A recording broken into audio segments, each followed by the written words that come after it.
Donc on peut passer maintenant à l'exercice 8 de la fiche d'exo numéro 9. Donc ici on a un repère, on me dit que dans ce repère on a représenté deux fonctions f et g respectivement par une parabole, donc respectivement c'est-à-dire la première c'est la parabole donc f, la parabole, et une droite, donc la deuxième c'est la droite, donc g ici. Donc on me dit qu'il y en a une des deux qui est une primitive de l'autre. On me demande laquelle des deux est la primitive de l'autre. Donc si on se souvient de la définition de la primitive, quand je la dérive, je dois retomber sur la fonction du départ.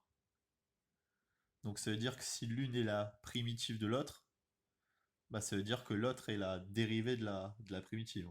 Ok? Donc plutôt que de chercher laquelle est la primitive de l'autre, on va plutôt chercher laquelle est la dérivée de l'autre, comme on a l'habitude de faire depuis le début de l'année. Donc on peut partir du principe que c'est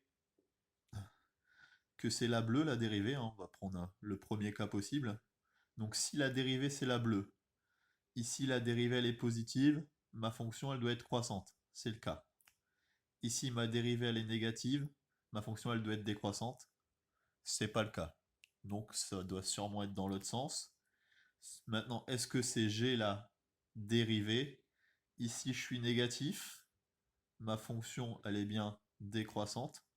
Ensuite je suis positif, ma fonction elle est bien croissante.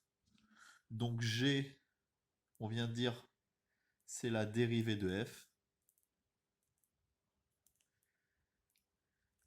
Et donc si g c'est la dérivée de f, f c'est la primitive de g.